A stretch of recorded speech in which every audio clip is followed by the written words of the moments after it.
Hey Veritas, my name is Liz Cuffman. I'm Pastor Joe's executive assistant, and I just wanted to take a couple moments today to share with you my experience of renewal and delight as we continue in our video series about our church values.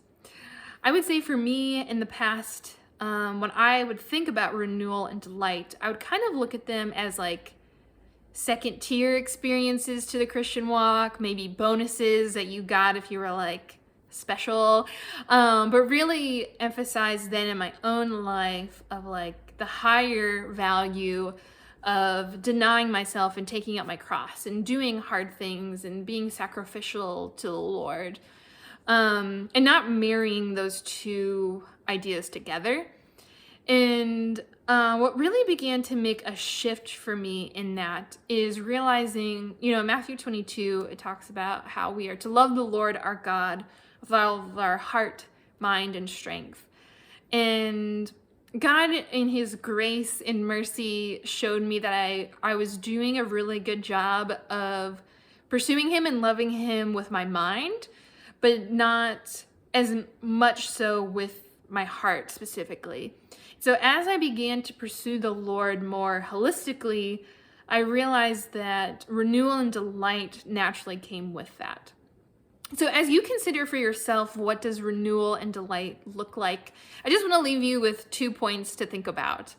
Point number one, delight is not based off of circumstances or answers from God, but is found in union with Him. I have found in my life that some of my most memorable moments of delight with the Lord have actually been found in some of the hardest times that I've had.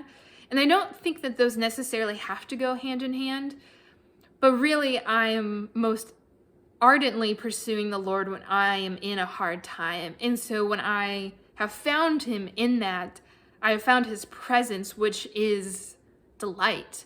And so I often think about Psalm 23, where it says, you have prepared a table for me in the presence of my enemy. And I love that imagery, because if I was physically in the presence of an enemy, at no point would I say, like, let's just prepare a table. But I love the Lord's at restness in this, and how confident that He can be in His victory against the evil one, that He will pause and He'll prepare a table even while I'm in the presence of my enemy. And I think there's comfort to be found that I can find the Lord in the midst of hard times and experience delight, because His presence is delightful company. Point number two, if you haven't experienced delight in renewal in a more experiential way, that's okay. It's okay to have not had that yet, but I would encourage you to pursue that, to ask God and to tell Him that you want to experience delight in the Lord, because we can experience delightful things, but there is a delight in our soul that really only the Lord can create and to give us.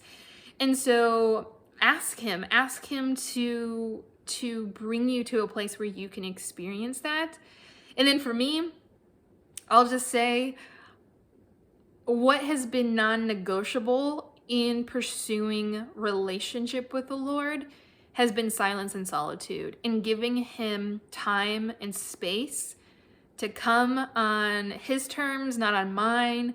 And I know that can be really difficult for a lot of us. And really my journey on that started with my car rides. Like, how can I show up and be present to the Lord in my commute? And then turning that into, how can I pause for literally 3 minutes and to find the presence of the Lord in that time, and to give Him presence and inviting Him to come into fellowship with me, which has also turned into longer amounts of time. But when I give Him time and I stop trying to multitask, it really allows Him to come as He desires to come. And so I hope that this has been in some way encouraging to you. My hope is that together we can pursue being able to say along with the psalmist in Psalm 34, like, one thing I ask, this is what I seek, that I may gaze upon the beauty of the Lord and to seek him in his temple. And this imagery that we can find and gaze upon the beauty of the Lord, and in that we can find renewal and delight.